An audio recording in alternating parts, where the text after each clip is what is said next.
Hi வணக்கம். இவர் சென்று பிறந்தநாள் காணும் அனைவருக்கும் என்னுடைய பிறந்தநாள் வாழ்த்துக்கள்.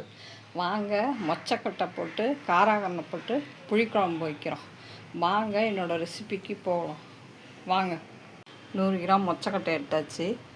இப்போ ஒரு வானொலியை அடுப்பில் வச்சாச்சு. இப்போ அதில் ஒரு சொட்டு எண்ணெய் ஊற்றி இந்த மொச்சக்கொட்டையை வறுத்து வேக வைக்கணும். தண்ணியை ஊற்றி காராகருணை இதை அரிஞ்சு இதையும் வேக போடணும். இப்போ இதில் எண்ணெய் ஊற்றியாச்சு. வறுத்து எடுக்கணும்.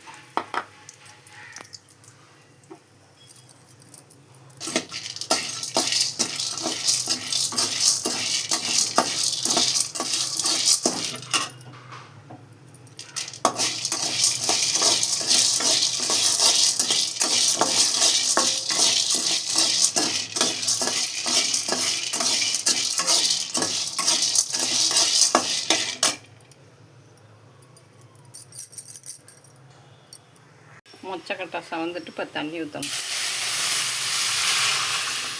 ஊற்றி உப்பு போட்டு வேக விடணும். மொச்சக்கொட்டையோட இந்த காராகருணை இதையும் வேக போட்டுக்கணும். உப்பு போட்டாச்சு. தாளிக்க வெங்காயம், கடுகு, பெருஞ்சீரகம், ஜீரகம், வெந்தயம் தாளிக்க 2 தக்காளி எடுத்து வச்சுருக்கேன்.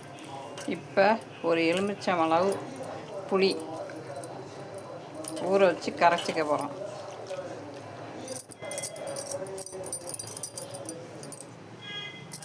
இப்போ புளி கரைச்சிட்டாங்க. அதில் மஞ்சத்தூள் போட்டிருக்கேன். இப்போ 2 ஸ்பூன் குழம்புத்தூள்,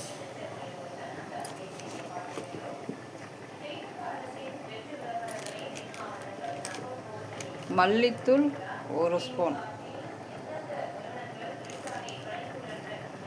1.5 ஸ்பூன் போட்டுட்டேன் மல்லித்தூள்.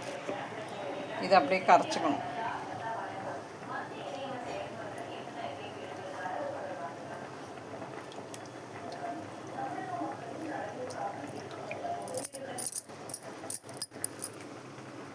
மூணு தக்காளி, இந்த 3 தக்காளியை மிக்சியில் போட்டு அரைச்சிக்கணும். ஒரு வெங்காயம் போட்டிருக்கேன், போட்டால் மிக்சியில் அரைச்சிக்கணும். இப்போ தக்காளி அரைச்சாச்சு. மொச்சக்கொட்டை கண்ணங்கிழங்கு வெந்து போச்சு. இப்போ வடிகட்டிட்டு குழம்பு தாளிக்கணும். நல்லெண்ணெய் ஊற்றிக்கிறேன். இப்போ தாளிக்கிறத போட்டுருவேன். அடுத்தது வெங்காயம், அடுத்தது 3 பூண்டு வச்சுருக்கேன். எல்லாத்தையும் போட்டு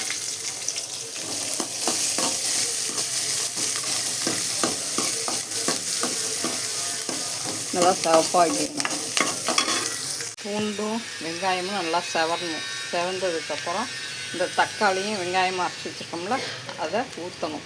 பூண்டு வெங்காயமும் செவந்துடுச்சு. இப்போ கத்திரிக்காய் போடணும்.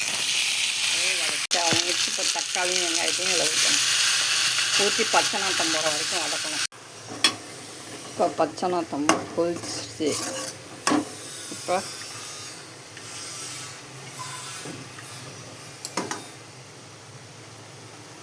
கரைச்சி வச்ச குழம்பு ஊற்றணும்.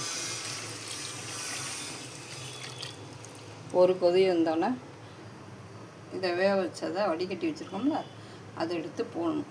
நல்லா ஒரு கொதி வந்தோடனே குழம்பு நல்லா கொதிச்சிடுச்சு. இப்போ இதை போடுறோம். நல்லா கொதிக்கட்டும்.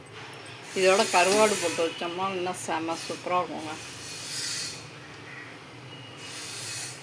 இப்போ வாங்க குழம்பு எப்படி இருக்குன்னு. குழம்பு ரெடி. நல்லா பெசரிட்டுருக்கு. சூப்பராக ரெடி ஆகிட்டு. நீங்களும் உங்கள் வீட்டில் ட்ரை பண்ண பாருங்கள். பிடிச்சிருந்தால் லைக் பண்ணுங்கள், ஷேர் பண்ணுங்கள், சப்ஸ்கிரைப் பண்ணுங்கள், கமெண்ட் பண்ணுங்கள்.